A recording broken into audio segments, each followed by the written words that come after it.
los radioisótopos para la medicina, especialmente, ¿qué han oído ustedes? La medicina que se aplica para el caso de cáncer. Ya, entonces eso sí es bueno.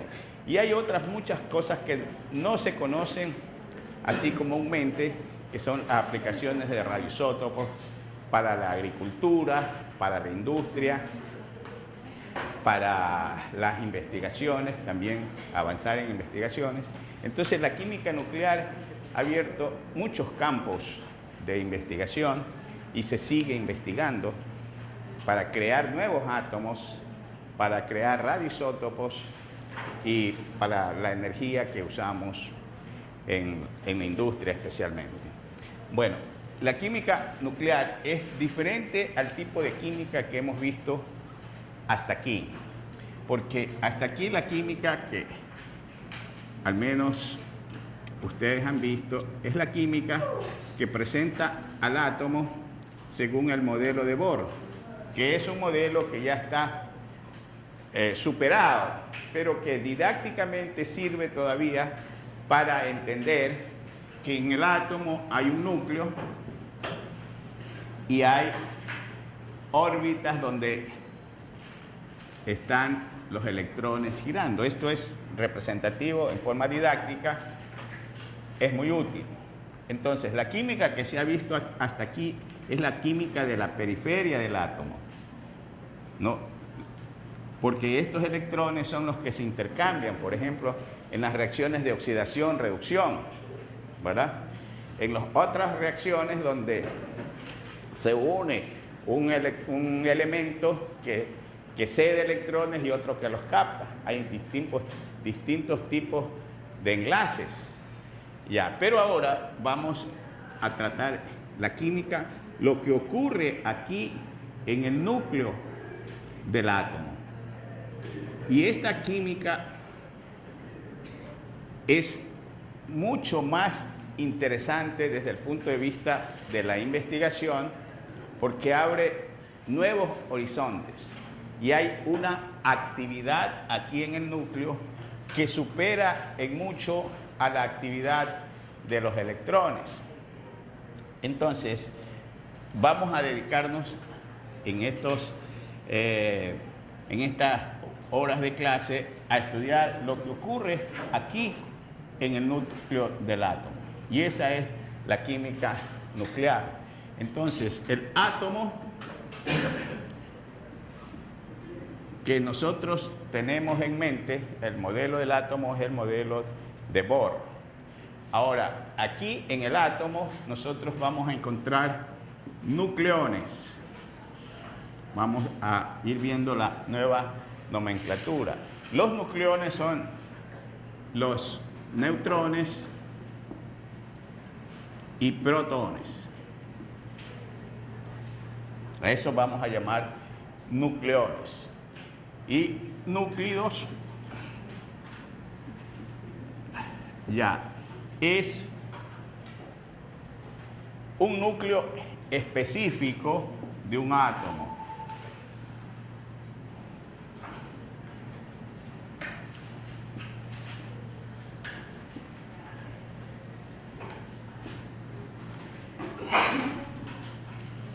Isótopos, esto se han visto. ¿Qué son los isótopos? A ver, ¿qué son los isótopos? ¿Qué recuerdas tú de los isótopos? Son distintas los mismos átomos, pero tienen más diferencias. Átomos de un mismo elemento con diferente masa. Entonces, isótopos, nosotros encontramos algunos en la naturaleza, ¿no? Y los que más cercanos tenemos son los isótopos del hidrógeno, que se representan así. Cuando representamos así un átomo, aquí está el número de masa y este es el número atómico. Cuando decimos átomos de un mismo elemento, quiere decir que tenemos átomos, siempre que pongamos este uno aquí se va a tratar del hidrógeno, pero puede haber H11, H12. Este es el protio y este el deuterio y este el tritio. Ya. Entonces, átomos de un mismo elemento, siempre que tenga el número atómico 1, va a ser hidrógeno. Ese mismo elemento, lo que caracteriza a cada elemento es el número de protones, que se lo representa aquí en la parte inferior. Entonces, siempre que tenga 1 va a ser hidrógeno, pero puede haber hidrógeno 1,1, que es el protio, hidrógeno 1,2, hidrógeno 1,3. Cuando hablamos del uranio, siempre que pongamos 92, va a ser uranio. Pero en la naturaleza se encuentran distintos isótopos y tenemos uranio 233, uranio 235 y uranio 238. Ya, entonces, estos isótopos tienen distinto comportamiento, ya, distintas propiedades, distintas formas de actuar, y en el caso del uranio, que es el elemento que más se persigue ahora por su uso en la energía nuclear, como son isótopos, son muy parecidos, es decir, son gemelos. Pero resulta que el que más hay en la naturaleza es este 235. Hay poco uranio 233 y poco uranio 238. Entonces, cuando se quiere usar el uranio 235 y están mezclados, hay que separarlos. Y separar isótopos es muy difícil. Entonces, cuando se habla de la energía nuclear, se habla de que se trabaja con uranio enriquecido. Un uranio enriquecido es cuando está en mayor porcentaje el uranio que nos interesa para el uso en los reactores nucleares, por ejemplo. Y esa tecnología de enriquecer el uranio es la que es poco difundida, porque ese es el secreto realmente. Porque un país puede tener uranio, como el caso del Ecuador, pero si no lo sabe procesar, no lo sabe enriquecer, no le sirve de mucho. Entonces, ¿por qué es difícil enriquecer el uranio? Porque separar los isótopos es muy difícil, es como querer identificar a los gemelos, ¿no? Es muy difícil verlos y difícilmente separarlos. Nosotros podemos separar, mejor dicho, si se quiere, hablando ya de separación, nosotros podemos separar el agua del alcohol, basándonos en ¿qué? ¿Cómo se separa el agua del alcohol? Ya, porque tienen puntos de ebullición diferentes. Entonces, calentamos y primero se va a evaporar ¿qué? El alcohol.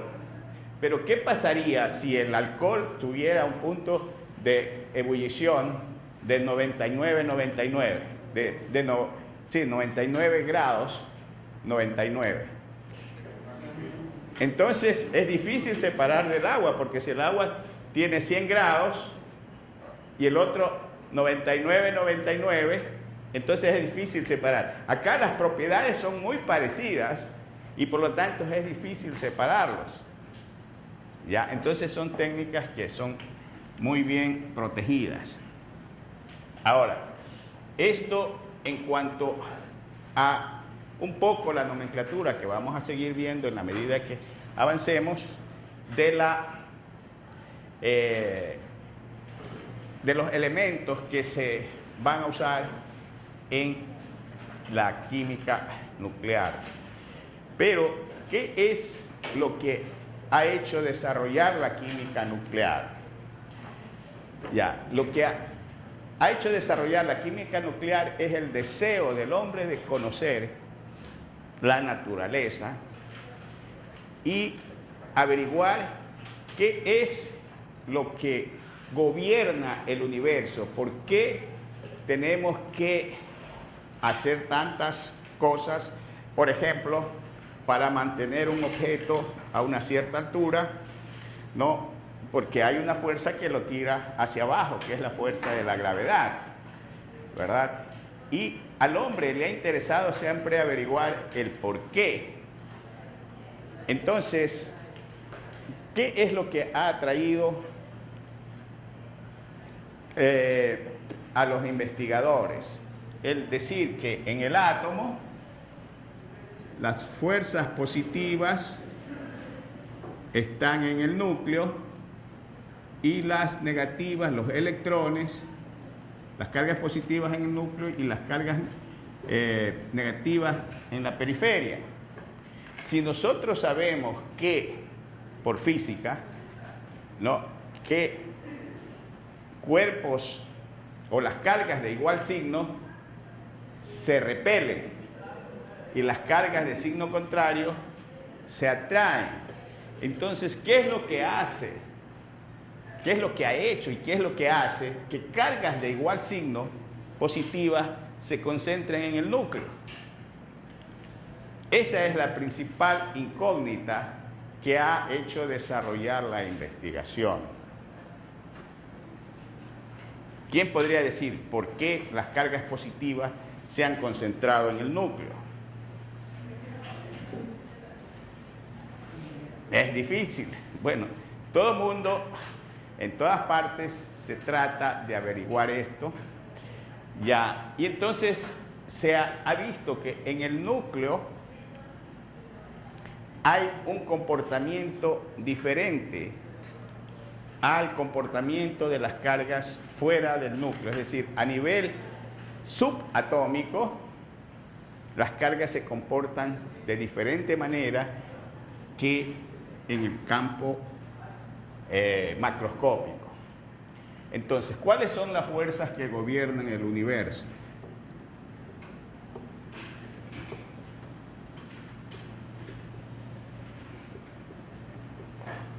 ¿Cuáles son esas fuerzas?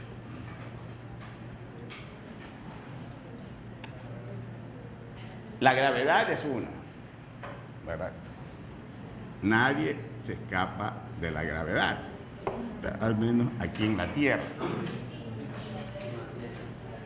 La fuerza electromagnética.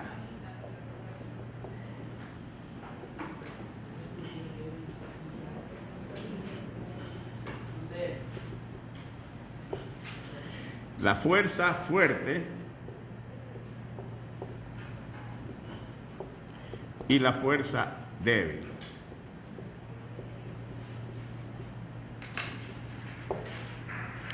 Hay la postulación de que existe otra fuerza que todavía no aceptada por la ciencia. Fue propuesta por un profesor Fischbach de la Universidad de Parma, que es la hipercarga. Pero esta la vamos a poner entre paréntesis. Ya. Y vamos a ver lo que nos atañe más ahora, que hay dos fuerzas que se manifiestan en el núcleo del átomo. La fuerza de la gravedad se manifiesta a grandes distancias y a pequeñas distancias. Por ejemplo, el Sol atrae la Tierra, ¿verdad? La Tierra atrae la Luna. Ya, las distancias, digamos, son grandes.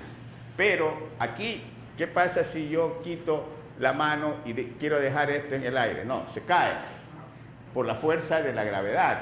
Es decir, la fuerza de la gravedad actúa a pequeñas y grandes distancias. ¿Sí? La fuerza electromagnética, ¿a qué distancia actúa? También actúa a grandes distancias, pero no tan grandes como la fuerza de la gravedad, y a pequeñas distancias. Nosotros podemos, por magnetismo, atraer cuerpos, por ejemplo, ¿no?, y hacer actuar las fuerzas magnéticas a grandes distancias y a pequeñas distancias. Pero la fuerza fuerte es la que se cree que es responsable de mantener en el núcleo las cargas de igual signo. Es decir, que si nosotros tenemos, por ejemplo, en orden relativo, dos fuerzas positivas, dos placas positivas. Estas placas, si son de igual signo, se van a repeler, ¿verdad? Pero llega una distancia en que esas dos cargas positivas, en lugar de repelerse, se atraen con mucha fuerza. ¿Qué sería lo que es la fuerza fuerte?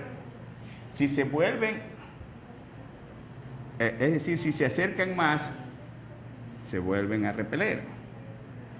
Ya, entonces, ¿qué es lo que hace que estas fuerzas actúen así a nivel subatómico? Entonces, se postuló, esto fue parte de un japonés, de estudios de un japonés, Heideki Yakawa, que decía que el neutrón tiene carga cero, ¿verdad? Y masa 1. Se puede transformar en un protón más un electrón. Entonces, esta actividad de transformación de neutrones en protones o de protones en neutrones, porque si la reacción se efectúa en sentido contrario, ya yo puedo tener un protón que capta un neutrón y que capta un electrón, perdón, y vuelvo a obtener un neutrón. Sí.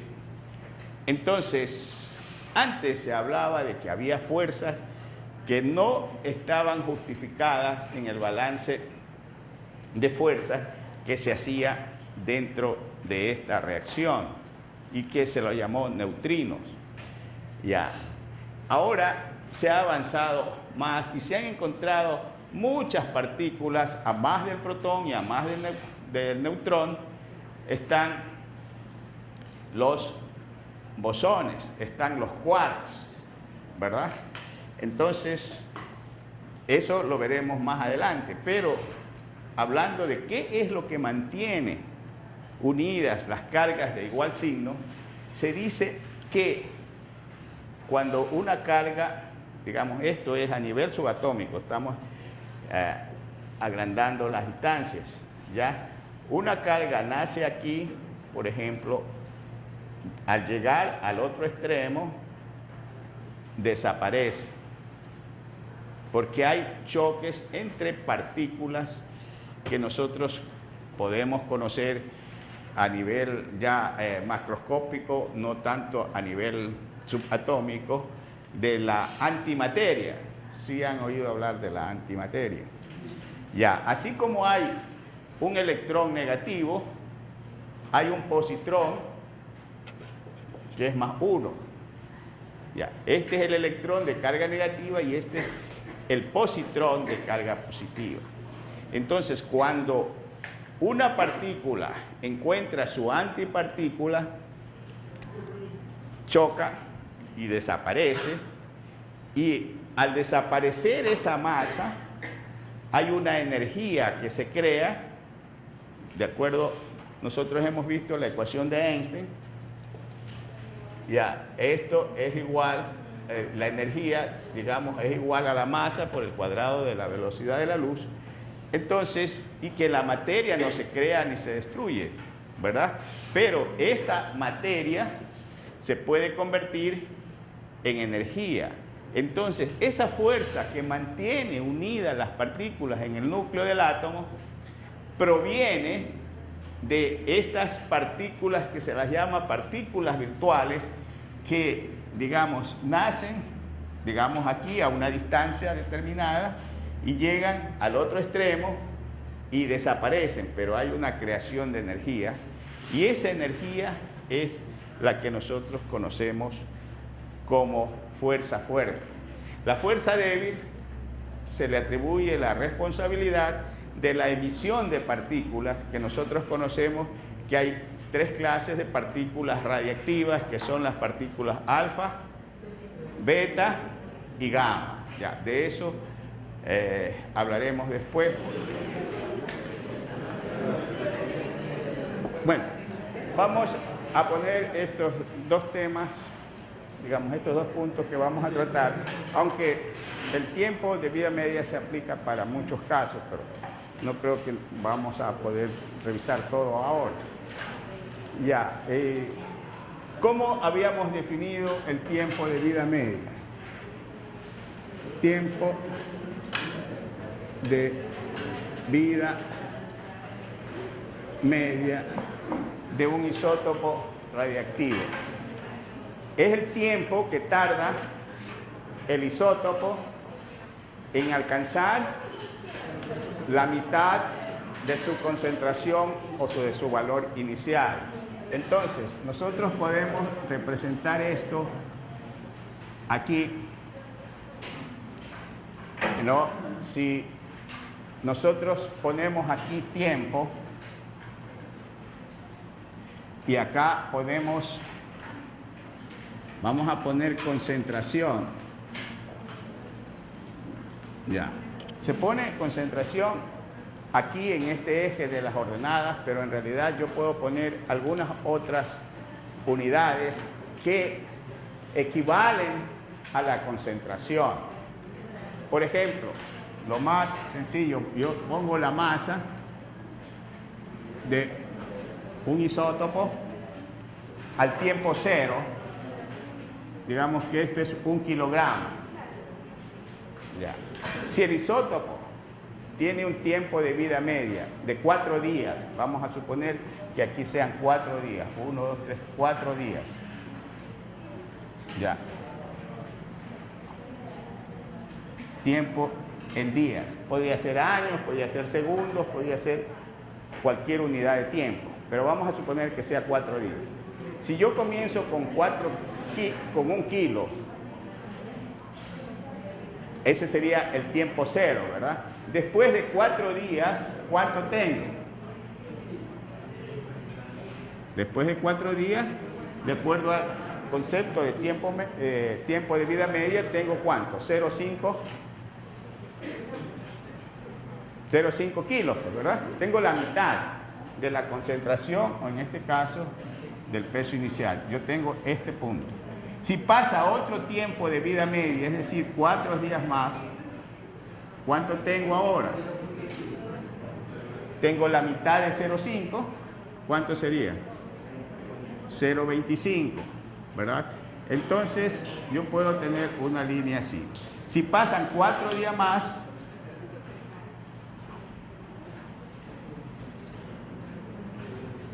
ya, ¿cuánto tengo? La mitad de 0,25 tengo ahora.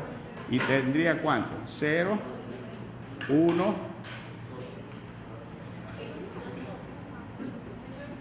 125.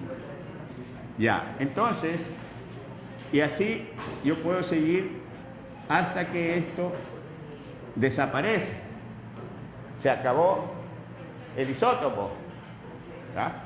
Esto en el caso de que sea 4 días el tiempo de vida media. Yo puedo hacer una gráfica y decir, cuando yo tengo 6 días, ¿cuánto tengo, verdad? Cuando han pasado 6 días, cuando han pasado 9 días, yo puedo saber a los 9 días cuánto tengo, porque ya tengo la gráfica. ¿Sí? Pero cuando se trata de un isótopo, como el uranio, por ejemplo, o como el estroncio, cuyos tiempos de vida media son muy grandes, entonces yo ya no puedo hacer una gráfica porque el error, la magnitud del error que yo puedo cometer es muy grande. ¿Por qué? Porque estoy hablando de 4.500 millones de años. Entonces, si me equivoco en la gráfica, no puedo representar muy claramente esto, ¿verdad? Lo podría hacer, pero con un margen de error muy, pero muy grande, ¿ya? Entonces, para calcular esto, digamos, cuánto me queda de la sustancia después de un cierto tiempo, yo tengo que ver ahora métodos matemáticos, ¿no? Que yo los puedo hacer de la siguiente manera. Por ejemplo, una reacción, yo puedo tener A más B que me da C más D. Pero yo tengo dos reactivos aquí. El caso más sencillo es la de desintegración espontánea, que es la que sufren los isótopos radiactivos. Entonces, yo digo, A se convierte en B. Ya, por ejemplo, la ecuación que vimos, el radio se convierte en radón. Yo no le he adicionado nada al radio para que se convierta en radón, sino que su desintegración con partículas alfa hace que se convierta en radón. Ya, entonces, yo lo que tengo aquí es que calcular ya en función del tiempo, ya cómo se va a desintegrar esto. Entonces yo digo, la velocidad con que A se desintegra depende de una constante y de la concentración de A. Esta sería la velocidad con que se desintegra, la velocidad con que A va disminuyendo, por eso ponemos negativo. Ya, entonces si yo quiero resolver esto, tengo que separar variables, ya, y tendría que, esto de aquí es igual a menos K de T. Ya. Y yo puedo integrar esto entre A y A0 y esto entre el tiempo T y el tiempo T0, ¿verdad? Entonces, aquí, ¿qué tendría yo? El integral de esto me daría logaritmo neperiano de A sobre A sub 0 y el integral de acá me daría menos K por T menos T0. Entonces, yo puedo trabajar aquí y ya con positivo, esto si yo pongo logaritmo de A0 sobre A sería igual a K T menos T0. Le he cambiado el signo solamente y me quedaría esa expresión. Ahora, si yo tengo en logaritmos, o comienzo al tiempo 0,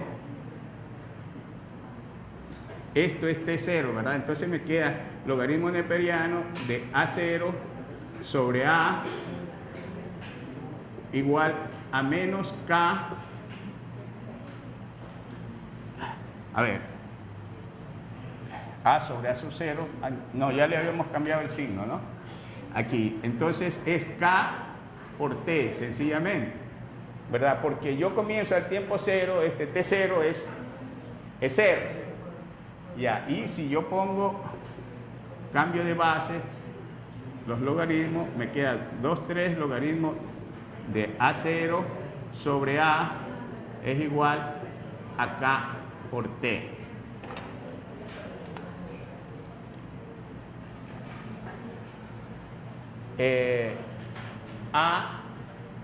Cuando T es igual a T medio. O sea, si yo cojo un tiempo T que sea igual a T medio, ¿cuánto vale A? Esto vale 1/2 de A0. O sea, lo que vimos aquí, ¿verdad? Yo cojo el tiempo T igual a T medio sobre 2. Esta expresión de aquí, 2,3 logaritmo de A0 sobre A, que vale 1/2 de A0, es igual a KT. Ya, entonces aquí quedaría 2,3 logaritmo de 2, porque A0 se cancela con A0, ya, y esto es igual a K por T. De tal manera que si yo quiero encontrar esta constante K, va a ser igual a ¿qué? A 2/3 logaritmo de 2 sobre T medio. Perdón, aquí es T medio. T medio sobre T medio. ¿Sí? Porque decimos cuando T es igual a T medio, por eso tenemos T medio, A es igual a 1/2 de A0. Entonces me queda este valor de la constante, o sea que K es igual a 0,693 sobre T medio. ¿Sí? Entonces yo tengo una expresión matemática para calcular K cuando tengo T medio.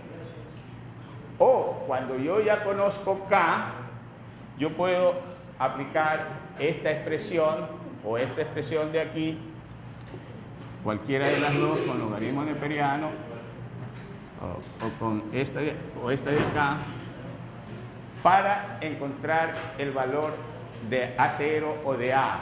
Cualquiera que yo desconozca, puedo yo desconocer el tiempo en que una sustancia, yo puedo preguntarme, ¿no? ¿En qué tiempo un isótopo radiactivo que pesa, hablando de peso, 10 gramos, va a pasar a tener 3 gramos, por ejemplo, ¿no? Si es un tiempo de vida media largo, entonces yo no puedo aplicar esta gráfica, este método gráfico, sino que tengo que aplicar la expresión matemáticas. Ahora, yo aquí estoy puse de ejemplo el peso, pero yo en lugar de peso puedo poner, o sea, aquí en esta columna, DPS. ¿Qué quiere decir DPS? Desintegraciones por segundos. O puedo poner DPM, desintegraciones por minuto, o puedo poner moles por litro si se trata de una solución, o sea, un isótopo radiactivo que esté en solución. Ya puedo poner aquí moles por litro, o sea, yo la concentración de A la puedo dar en distintas unidades. ¿Sí? Está claro que yo puedo aplicar un método matemático para encontrar K si conozco el tiempo de vida media, o si conozco la concentración inicial y desconozco la concentración final. Es decir, cualquiera de las variables que está aquí puede ser calculada mediante esta expresión. Vamos a poner un ejemplo para que puedan aplicar esta expresión. A ver, copien este ejercicio y vamos a tratar de hacerlo aquí. El carbono que se ha obtenido,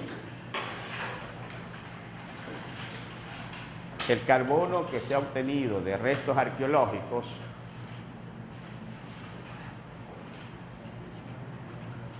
en la península de Santa Elena,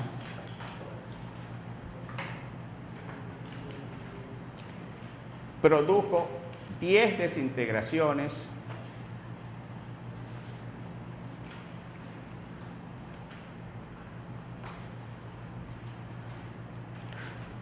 por minuto y por gramo. O sea que si yo tenía 1 gramo de esta sustancia, eso me producía 10 desintegraciones, ¿no?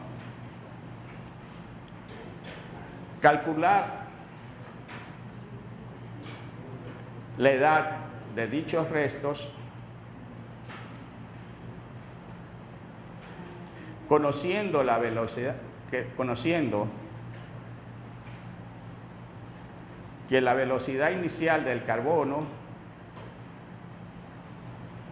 es de 15 desintegraciones por minuto y por gramo.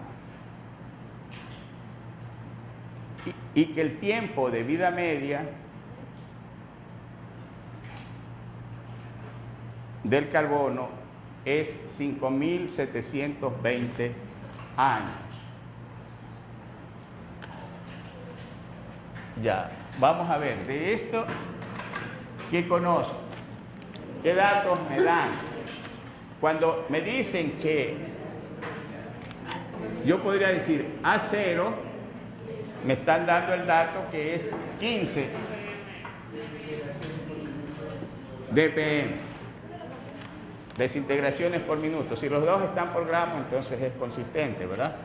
Y yo digo que actualmente las desintegraciones son de